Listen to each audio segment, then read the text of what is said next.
거북이와 사자가 경주를 합니다.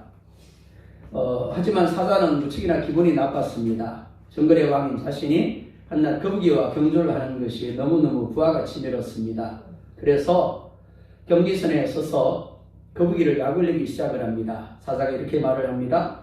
야, 너 가방 좋다. 안 무겁냐? 웬만하면 벗고 뛰지 그래? 그랬는데 거북이가 아무 대답도 하지 않습니다.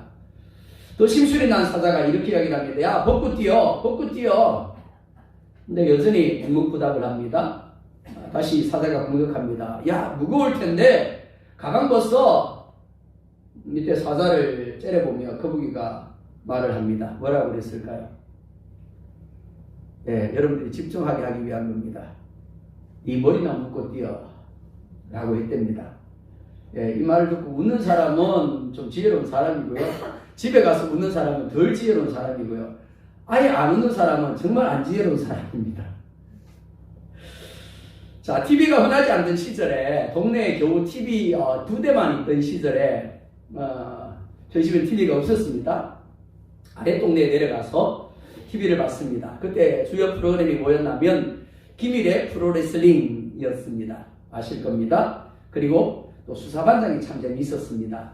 그리고 또 전우가 참 재미있었던 것 같습니다. 라식찬 씨가 나왔던 레슬링을 보면서 어떤 사람은 이렇게 이야기를 합니다. 야, 저거 다 짜고 치는 거야.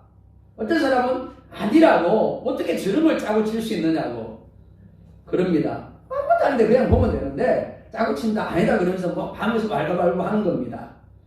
자, 그런데 칠 것 같은데 한순간에 기밀이 탁 손을 치더니 나와서 어떻게 합니까? 딱 잡고는 이겨버립니다. 그럼 어떻게 되죠? 그렇죠. 여러분들 보셨네요. 네, 이기는 겁니다. 칠 것 같았는데 그 헤딩 한 번에 이기는 겁니다. 정말 안 될 것 같은, 질 것 같은 상황에서 극적으로 헤딩을 하고 이깁니다. 그러니까 사람들이 숨죽여 가면서 뭘 기다려요? 언제 나오나? 언제 헤딩하나? 그것만 기다리는 겁니다. 아, 헤딩하면 끝이 나는데. 드라마도 마찬가지죠. 드라마는 철저하게 작가가 쓴 대본에 의해서 진행이 됩니다. PD도 출연 배우도 대본에 의해서 각오 멈춥니다. 어느 순간 죽을 것 같은데 실패할 것 같은데 반전이 일어나죠. 그리고 그걸 보는 사람들은 그게 진짜인 줄 알고 감동을 받습니다. 환호성을 지르죠. 이야! 그러죠. 우리가 가진 성경은 마치 한 편의 드라마 같습니다. 하나님이 작가가 되시고 PD가 되셔서 드라마를 이끌어 가십니다. 단지 우리가 보는 TV 드라마와 다른 것이 있다면 대본이 고정적이지 않다라는 겁니다. 등장하는 인물이 자기 뜻대로 이렇게 하기도 하고 저렇게 하기도 합니다. 하지만 하나님은 그런 사람의 선택까지도 사용하셔서 뜻을 이루시는 도구로 사용하십니다. 그리고 뜻하신 바를 이루시는 겁니다. 그러니까 사람은 자기 뜻대로 그렇게 한 것인데 자기도 모르는 사이에 하나님의 도구로 사용되더라라는 거죠. 이는 야곱과 라반의 삶도 마찬가지입니다. 하나님의 삼촌 라반의 집으로 도망하던 야곱을 찾아오십니다. 그리고 이렇게 말씀합니다. 내가 너와 함께 할 것이다. 그리고 너에게 복을 줄 것이다. 너에게 약속한 것을 다 이루기까지 결코 내가 떠나지 않을 것이다. 야곱은 나사, 즉 하나님의 약속을 가지고 라반의 집을 향하여 나아갔습니다. 그 결과 하나님이 야곱과 함께 하시면서 야곱의 걸음을 이끌으심으로, 즉 연락과함으로 들에 있는 우물에서 동방 사람, 특별히 라반을 아는 사람을 만나게 되죠. 그리고 그곳에서 라헬을 만나게 됩니다. 그리고 라반의 집으로 들어가게 되어집니다.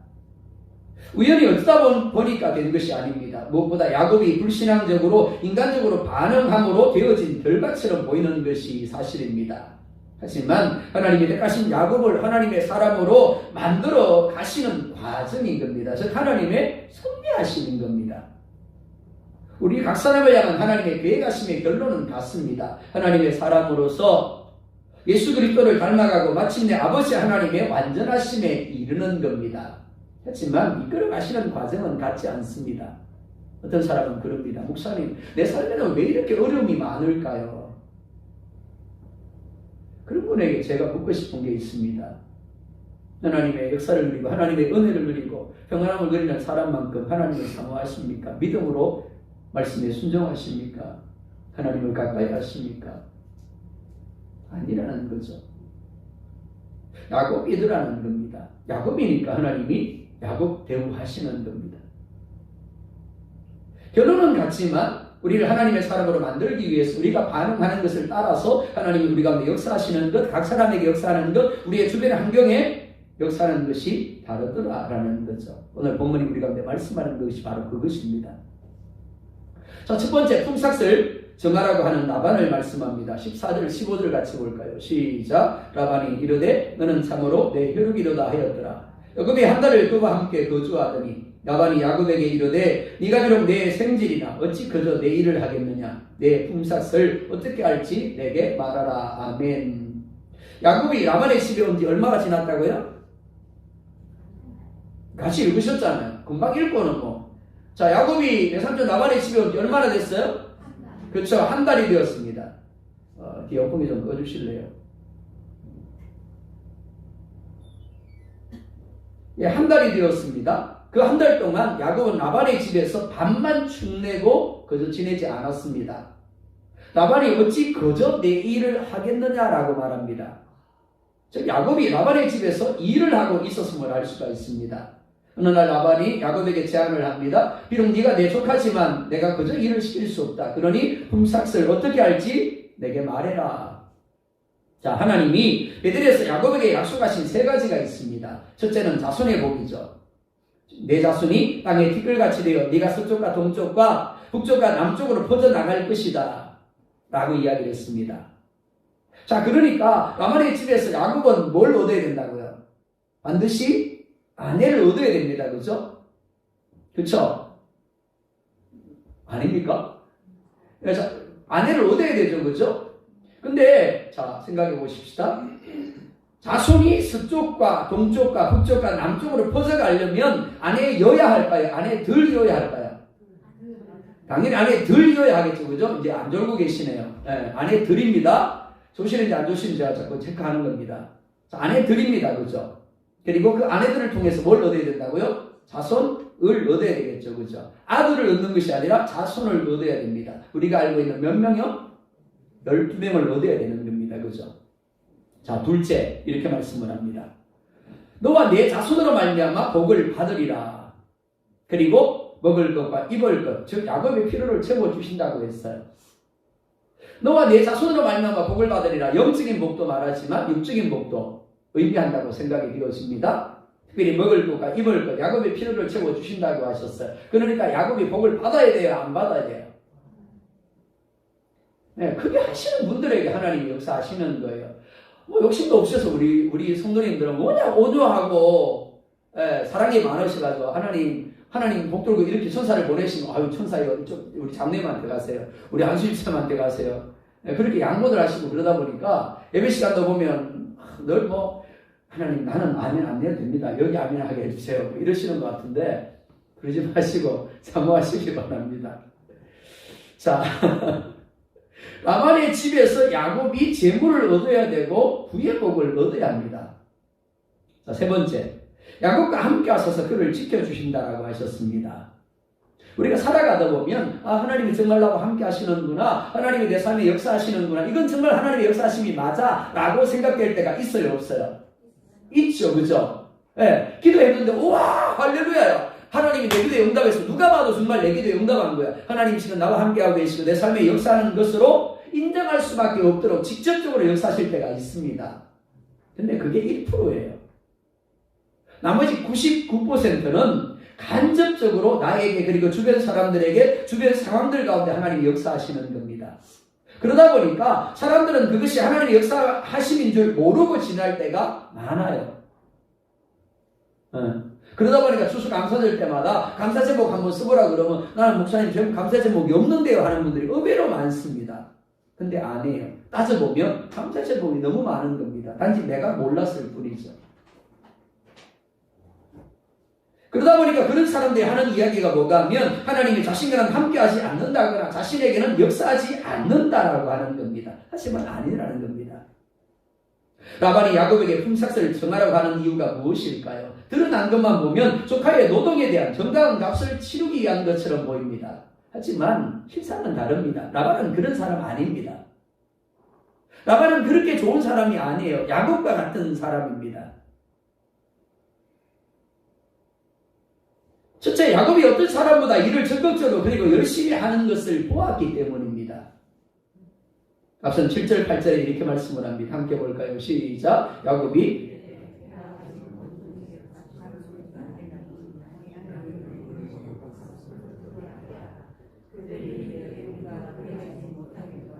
때가 다 모이고 목자들이 우물 아귀에서 돌을 옮겨야 우리가 양에게 물을 먹이느니라. 아멘.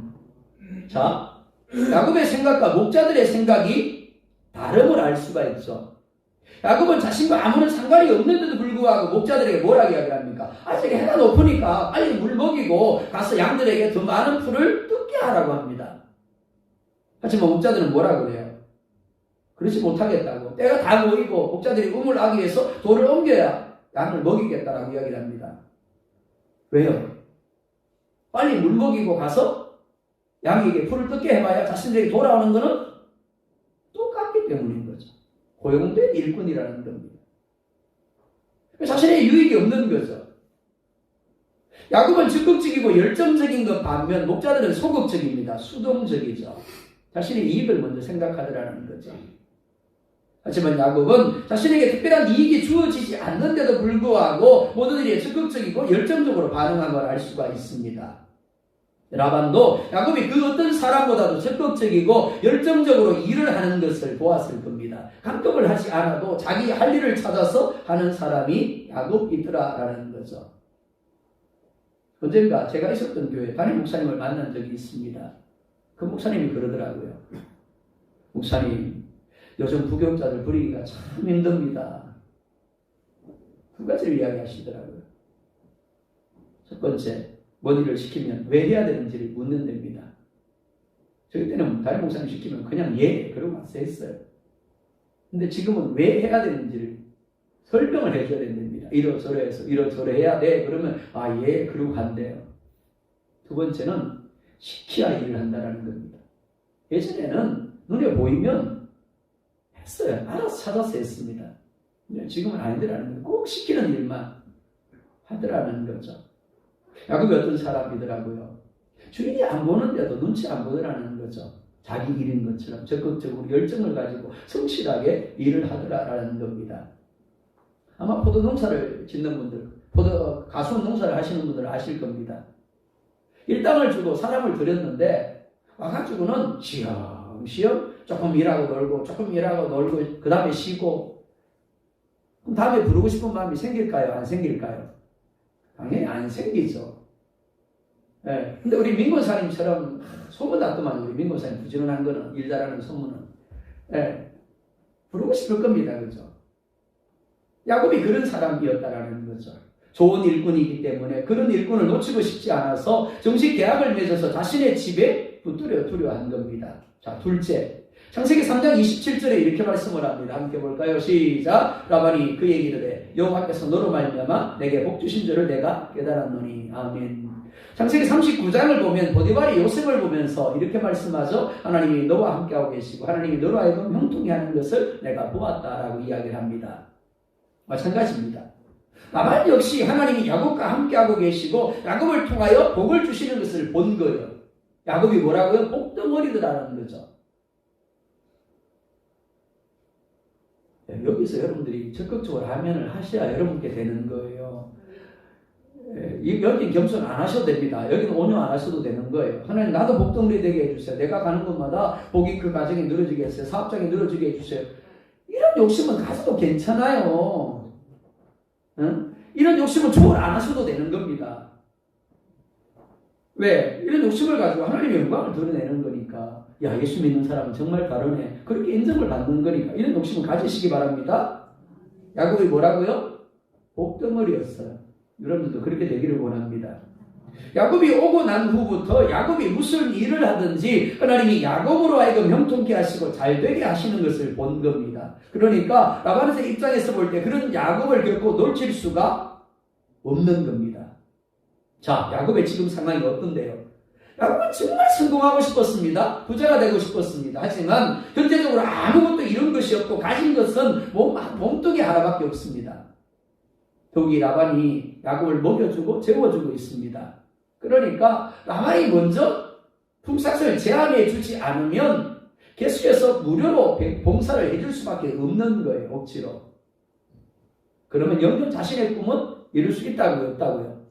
없는 거죠. 그냥 먹여주고 재워주는 것으로 끝나버리는 겁니다. 그리고 때가 되면 그러겠죠. 이제 돌아갈 때가 되지 않았니? 돌아가? 빈털터리로 돌아가야 되는 겁니다. 그게 야곱의 현실이에요. 근데 하나님이 뭐라고 약속하셨죠? 내가 너희에게 먹을 떡을 주고 입을 옷을 주고 너희에게 뭘 주고? 복을 주고.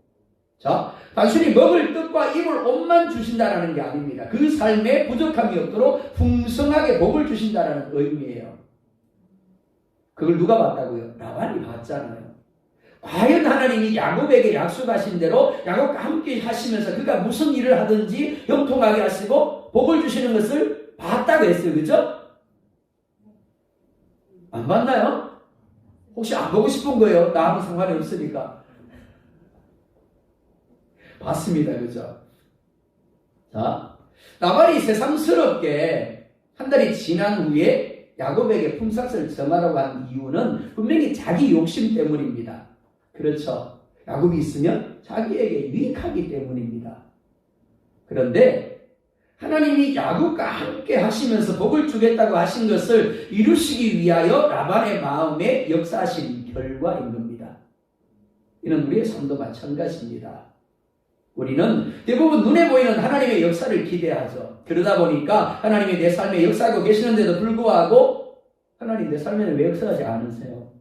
하나님 나 사랑하는 거 맞습니까? 라고 따질 때가 참 많습니다. 그때마다 하나님 얼마나 답답할까요? 밤잠 못 자고 졸지도 주무시도 않고 계속해서 우리의 삶 가운데 함께 하시면서 일하고 있는데 왜 일하지 않으세요? 라고 말하면, 왜 나를 사랑하지 않으세요? 라고 말하면 하나님 마음이 어떨까요?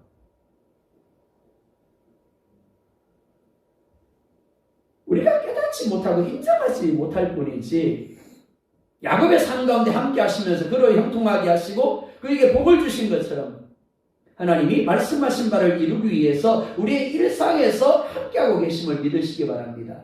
내 삶에, 주변 사람들의 삶에, 주변 상황 가운데 역사하고 계심을 믿으시기 바랍니다. 야곱만 모를 뿐이에요. 주변에 있는 사람들은 보고 있습니다. 하나님이 저와 함께하고 있네? 마찬가지입니다. 나만 모를 뿐이지. 주변의 사람들이 볼 때는 어떻다고요? 야, 하나님이 저 장로님과 함께하고 계시네? 제가 이렇게 기다리는 이유는 뭐라 그랬어요? 아니, 우리 교회 장로님 몇 분 계신데요? 우리 최 장로님하고 우리 옆에 장로님들 몇 분 안 계신데 우리 장로님들 함께하는 게 그렇게 기분 나쁘세요?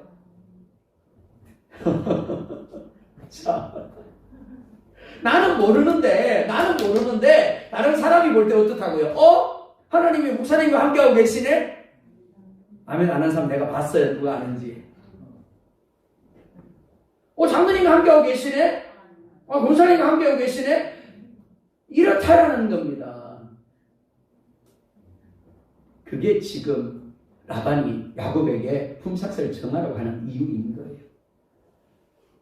그러니까 누군가가 나에게 가까이 다가오거든. 이야, 하나님 일하시는구나. 하나님 역사하시는구나. 그렇게 생각하시기 바랍니다. 자, 두 번째. 라헬을 구한 야곱, 그러나 레아를 준 라반을 말씀합니다. 자, 16절에서 18절 봅니다. 시작. 라반에게 두 딸이 있으니 언니의 이름은 레아요, 아우의 이름은 라헬이라. 레아는 시력이 약하고 라헬은 곱과 아리따우니 야곱이 라헬을 더 사랑함으로 대답하되 내가 외삼촌의 작은 딸 라헬을 위하여 외삼촌에게 7년을 섬기리다. 아멘. 사람들은 상황을 참 중요하게 생각을 합니다. 상황을 기회라고 생각을 하죠. 맞습니다. 그러다 보니까 그 상황을 놓치지 않으려고 했습니다. 그 상황이 절대라고 여기죠. 하지만 그리스도인들은 상황이 아니라 하나님의 뜻과 하나님의 움직임을 기회로 볼 수 있어야 합니다. 자, 상황과 상관없이 오늘 하나님이 나를 향해 어떤 뜻을 가지고 계시고 하나님이 오늘 내게 어떤 모습으로 움직이고 계시는가를 기회로 볼 수 있어야 된다는 거죠. 쉬지 않고 기도해야 될 이유가 365일 24시간 하나님을 의식하며 하나님을 의뢰함으로 하나님과의 관계를 누려야 하는 이유가 바로 여기에 있습니다. 요셉은 비록 노예로 보디발의 집에 팔려왔지만 결국 상황을 기회로 여기지 않았어요. 내가 보디발의 아내 마음에 들면 이 여인이 나를 더 인정해 줄 거야. 더 높은 자리에 올라갈 수 있을 거야. 올라가봐요. 어디 올라가겠어요? 그래도 노예인 겁니다. 누구를 생각했다고요? 하나님이요. 보디발의 아내가 원하는 것이 아니라 상황이 자신에게 기회라고 말하는 것이 아니라 하나님이 자신에게 뭐라고 말씀하시는지 하나님의 뜻을 생각했다라는 겁니다. 하나님의 움직임을 생각했다라는 거죠. 그리고 이렇게 이야기를 합니다. 내가 하나님께 범죄할 수 없습니다. 그리고 어디로 가요? 한순간에 총무의 자리에서 죄수가 되어서 옥에 들어가게 되어집니다. 마찬가지입니다. 우리의 삶에 상황이 기회로 보일 수 있습니다. 이 상황 놓치면 안 돼. 그러다 보니까 어떻게 한다고요? 믿음을 저버리는 거죠. 그러면서 말씀에 불순종하는 겁니다. 인간적인 방법을 쓰는 거죠. 예배 자리를 패하는 거죠. 근데 아니에요. 모든 상황의 결정권은 누가 가지고 계시다고요? 하나님이 가지고 있는 겁니다. 그러니까 상황이 기회가 아니라 하나님이 기회가 되어지는 겁니다. 그는 묵묵히 하나님의 뜻을 쫓았습니다. 하나님과의 관계에 반응했습니다. 그랬더니 어디로 가요? 왕궁으로 가더라는 거죠. 묵묵히 하나님만을 바라보며 하나님의 움직임에 하나님의 뜻에 반응했더니 하나님이 그로 하여금 형통하게 하셨고 마침내 바로 아랫자리 애굽의 총리가 되게 하심으로 수많은 사람들을 죽음에서 구원함으로 하나님의 이름을 드러내고 하나님의 영광을 드러내게 하시더라라는 겁니다. 그리스도인은 자신의 삶이 하나님이 계획하신 삶이며 목적적인 삶임을 분명히 인식해야 합니다. 요셉이 만약 이 목적의식이 없었다면 그는 단지 노예가 된 상황에 절망할 수밖에 없었을 겁니다. 그리고 적당하게 상황에 타협하며 살았을 겁니다. 결국 그렇게 살다가 죽었겠죠. 결국 애굽의 총리가 될 수 없었을 겁니다. 수많은 사람들을 구원하는 예수님의 그림자가 될 수도 없었을 겁니다. 야곱이 외삼촌 라반의 집으로 오게 된 것은 분명히 자기 욕심 때문입니다. 하지만 하나님은 분명히 내가 너와 함께 할 것이고 축복할 것이다 라고 말씀하셨습니다. 즉 이 또한 하나님이 하나님의 뜻을 이루기 위한 과정으로 사용하고 계시더라라는 거죠. 그렇기 때문에 교회 밖에 있는 사람들에게 부정은 그냥 부정이에요. 그렇죠? 그냥 힘든 겁니다. 그냥 고통스럽죠? 그냥 괴로운 거죠. 그렇기 때문에 절망하고 그렇기 때문에 원망과 불평을 쏟아낼 수밖에 없습니다. 하지만 그리스도인들에게 부정은 부정이 아닙니다. 하나님이 뜻이 있어서 나를 부정의 자리에 세우신 거예요. 그것이 비록 나의 실수라고 할지라도. 그 부정을 통해서 어떻게 하신다고요? 내게 하나님을 더하게 하신다라는 거죠. 더 하나님을 인정하게 하신다라는 겁니다. 하나님께 복종하게 하신다라는 거죠. 출애굽기 40장 36절 37절 볼까요? 시작. 구름이 성곽 위에서 떠오를 때는 이스라엘 자손이 그 모든 행진하는 길에 앞으로 나아갔고 구름이 떠오르지 않을 때는 떠오르는 날까지 나아가지 아니하였으며. 야곱의 삶과 우리의 삶은 하나님의 목적적인 삶입니다. 그렇기 때문에 우리가 정말 중요하게 생각해야 할 것은 상황이 아닙니다. 아무리 내가 보기에 내가 생각하기에 기회로 보일지라도 중요한 것은 하나님의 뜻입니다. 구름이 떠오르지 않으면 움직이지 않아야 합니다. 구름이 떠오르면 가고 싶지 않아도 가야 되는 겁니다. 그러니까 매 순간 야곱은 다른 어떤 것도 아닌 결정을 하기 전에 하나님의 뜻을, 하나님의 움직임을 생각했어야 합니다. 하지만 야곱은 하나님의 뜻에는 관심이 없었습니다. 야곱은 자신이 어떻게 보고 자신이 어떻게 생각하며 자신이 무엇을 원하는가를 가장 중요하게 여겼습니다. 상황을 기회로 생각했죠. 그래서 여기까지 오게 된 겁니다. 우리 역시 마찬가지입니다. 돌아보면 그때 그랬더라면 하는 생각이 들 때가 얼마나 많은지 모릅니다. 그때 그랬더라면 그렇습니다. 그때 그랬더라면 후회하지 않겠죠. 그때 그랬더라면 돌아오지 않아도 될 겁니다. 그때 그랬더라면 가지 않아도 될 길을 이제 안 가도 되었을 겁니다. 그때 그랬더라면 괴로워하지 않았었겠죠. 지금도 마찬가지입니다. 야곱은 여전히 기회로 생각을 합니다. 자신이 원하는 것을 이룰 기회로 생각합니다. 그래서 라반이 품삯을 정하라고 하자 라헬을 달라고, 그러면 7년을 섬길 것이다 라고 합니다. 그 이유를 이렇게 말하죠. 레아는 시력이 약하고 라헬은 곱고 아리따우니 야곱이 라헬을 더 사랑함으로. 우리 성경은 참 젊잖아요, 그죠? 그래서 시력이 약하고 라헬은 곱고 아리따우나 이렇게 적고 있습니다. 한마디로 못생겼다는 이야기죠. 라헬은 이뻤다는 이야기입니다. 야곱은 자신의 마음이 이끄는 대로, 자신의 눈에 보기에 좋은 대로 라헬을 아내로 삼고자 합니다. 야곱은 아버지 이삭의 뒤를 이어 약속의 계보를 이을 사람입니다. 따라서 아내를 선택하는 데 있어서 그 누구보다도 신중해야 합니다. 아브라함의 종 엘리에셀처럼 하나님의 인도를 구하고 하나님의 뜻을 묻고 과연 그가 약속을 이을 가정에 합당한 사람인가를 지켜보아야 하는 겁니다. 하지만 야곱은 그런 것에 관심이 없습니다. 단지 자기 보기에 좋은 그만이에요. 야곱이 라헬을 선택한 이유는 오직 하나였습니다. 레아와는 달리 곱고 아리따웠기 때문입니다. 이를 위해서 야곱은 기꺼이 7년 동안 라반의 종이 되기로 합니다. 자, 호세아 12장 12절 볼까요?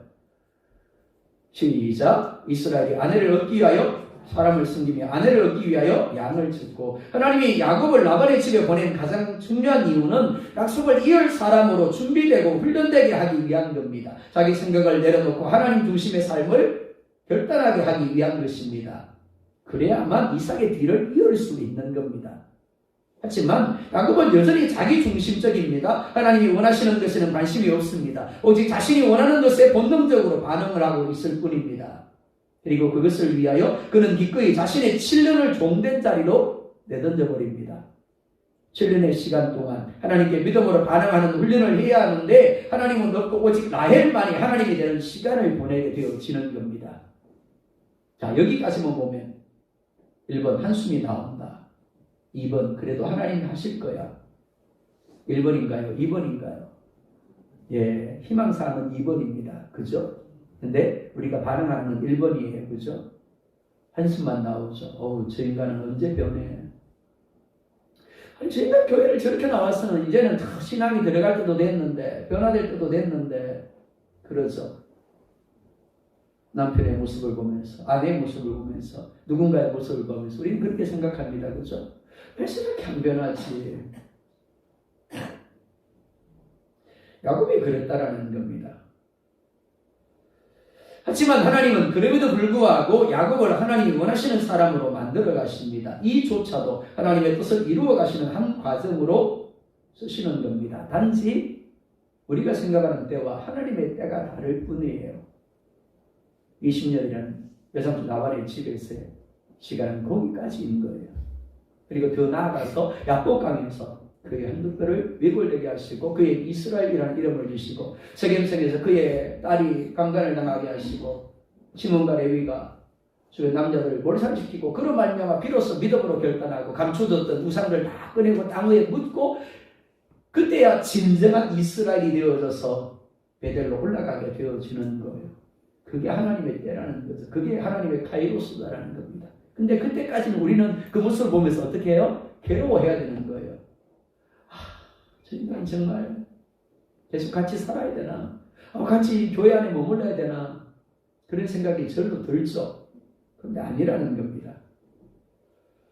우리가 쉬 나 자신과 다른 사람을 보면서 실망하지 말아야 될 이유, 쉬 단정하지 말아야 할 이유가 여기 있는 겁니다. 단지 우리가 원하는 시간, 우리가 원하는 방식이 아닐 뿐 하나님이 계획하신 대로 그 삶을 이끌어가고 계시는 거예요. 역사하고 계시는 겁니다. 목회하면서 실망하면서도 또다시 기대할 수 있는 이유가 여기 있습니다. 아닌 것 같지만 여전히 ing, 즉 하나님이 그 삶 가운데 역사하고 계심을 믿기 때문입니다. 그래서 다시 품고 그래서 다시 이름 부르며 기도하고 하나님 불쌍히 여겨주세요. 그럴 수 있는 겁니다. 그리고 마침내 하나님이 그를 변화시키시고 하나님의 사람으로 우뚝 서게 하실 것을 믿기 때문인 거예요. 그러니까 힘들어도 포기하고 싶어도 여전히 목회 자리를 지킬 수 있는 겁니다. 여러분들도 그렇게 될 수 있기를 원합니다. 우리 지체들을 보면서 모르겠습니다. 저를 보면서 실망을 할지도 모르겠습니다. 저는 단지 목사의 직분을만 가지고 있을 뿐 영적으로 완전한 사람은 아니기 때문에 여러분들이 실망을 할지 모르겠어요. 혹은 우리 장로님 보면서, 우리 안수 집사님, 우리 권사님 보면서, 집사님 누군가를 보면서 실망할지 모르겠습니다. 그때마다 우리가 고백해야 될 건 뭐라고요? 하나님이 역사하고 계신다입니다. 마음에 들지 않는 남편 보면서요. 마음에 들지 않는 아내 보면서요. 누군가를 보면서 우리는 동일하게 고백을 해야 됩니다. 그래도 하나님이 역사하고 계신다. 20절 함께 볼까요? 시작. 야곱이 라헬을 위하여 7년 동안 라반을 숨겼으나 그를 사랑하는 까닭에 7년을 며칠같이 여겼더라. 야곱이 얼마나 마음을 다하고 뜻을 다하고 정성을 다해 목숨을 다해 라헬을 사랑했는가를 보여주는 부분입니다. 야곱은 7년 동안 자유를 잃어버리고 라헬을 얻기 위하여 라반을 숨겼습니다. 하지만 하나도 힘들어하지 않고 지루해하지 않았습니다. 오히려 며칠같이 여겼대요. 하지만 라헬이 있어야 할 자리는 누구의 자리라고요? 하나님이 계셔야 될 자리였습니다. 야곱은 라헬을 위해서가 아니라 하나님을 위하여 라반을 섬겨야 했습니다. 하나님을 위한 사업장, 하나님을 위한 직장, 하나님을 위한 가정이, 하나님을 위한 농사가 되어야 하는 겁니다. 하지만 실상은 어떻습니까? 드라마를 봅니다. 벌써 1시간 지나갔네. 친구들을 만나서 수다를 떱니다. 벌써 3시간이네. 여행을 다닙니다. 그리고 일을 합니다. 그야말로 야곱처럼 7년을 며칠같이 여깁니다. 근데 문제가 뭐라고요? 정작 1시간 예배하는데 그 예배 시간이 지루해서 못 견디는 거예요. 우리 이용매 할머니 그 간증 영상 보셨죠? 뭐가 가장 기억에 남으세요? 3년 동안 잤어요. 와가지고 중간에 자다가 상태에서 뒤에 가서 자다가 이래도 안 되겠다 앞에 와서 앉았는데 앞에서 3년 동안 잤다고, 그죠? 모르겠어요. 그렇게 3년 동안 잤는데도 하나님 은혜 주셨어요. 그죠? 신기하죠? 자, 여러분 어떻습니까? 예배하고 기도하고 말씀을 보고 봉사하는 데 있어서 며칠을 7년처럼 여기고 있습니까? 아니면 7년을 며칠처럼 여기고 있습니까? 이렇게 말씀합니다. 그를 사랑하는 까닭에 야곱이 7년을 며칠처럼 여긴 이유입니다. 그렇습니다. 사랑의 문제입니다.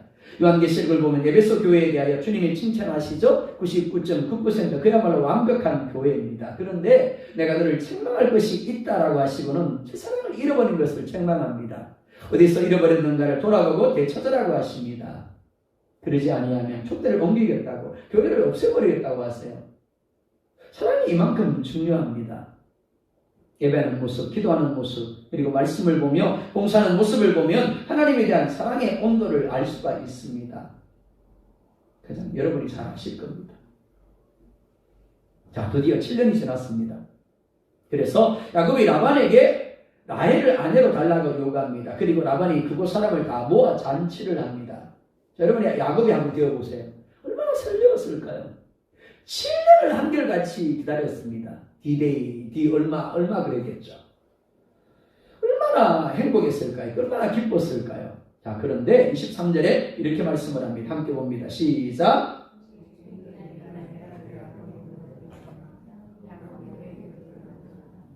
자, 야곱이 사랑한 사람은 언니 레아가 아니라 동생 라헬입니다. 그렇죠? 그 이유는 레아는 시력이 약하고 라헬은 걷고 아리따웠기 때문입니다. 문제는 야곱이 알지 못하는 가운데 라헬이 아닌 레아로 교체되어서 야곱이 함께하게 되었다는 겁니다. 그래서 25절에 이렇게 말씀을 합니다. 또 같이 봅니다. 시작. 야곱이 아침에 보니 레아가 라반에게 이르되 외삼촌이 어찌하여 내게 이같이 행하셨나이까? 내가 라헬을 위하여 외삼촌을 섬기지 아니하였나이까? 외삼촌이 나를 속이심은 어찌 됨이니까? 자, 여기서 이런 생각이 들 수 있습니다. 어떻게 레아를 라헬로 착각하고 첫날 밤을 보낼 수 있을까? 이런 생각 안 해보셨어요? 자, 두 가지를 생각할 수 있겠습니다. 첫째, 당시 기록식은 무려 7일간 계속되었습니다. 7일간 먹고 마시는 겁니다. 그러니까 당연히 야곱은 포도주에 취했을까요? 안 취했을까요? 취했겠죠. 그죠? 그런 상태에서 저녁이 되었습니다. 그리고 도우미들이 불까지 꺼버렸어요. 천막에 들어갔는데 아무것도 안 보여요. 여자가 있던데 아무것도 안 보이니까 레아의 얼굴을 확인할 수가 없는 겁니다. 그래서 그런 것일 수 있다라는 거죠. 둘째는 신부가 신랑이 너울을 벗겨 주기까지 쓰고 있었는데 야곱이 어떤 이유로 깜빡하고 너울을 벗겨서 신부의 얼굴을 확인하지 않았다라는 거죠.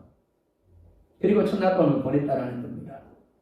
자, 어떻든 간에 이 사건을 보면서 우리가 생각해야 할 것이 있습니다. 첫째, 이 사건이 창세기 27장의 사건과 참 닮아 있다라는 겁니다. 27장에 무슨 사건이 나오는데요?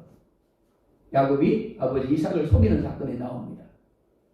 이삭이 에서에게 자신이 좋아하는 별미를 만들어서 가져오면 먹고 마음껏 축복하겠다라고 하죠. 그런데 에서가 사냥을 하기 위해 나간 사이에 어머니 리브가와 야곱이 공모해서 에서가 들어갈 자리에 야곱이 교체되어서 들어갑니다.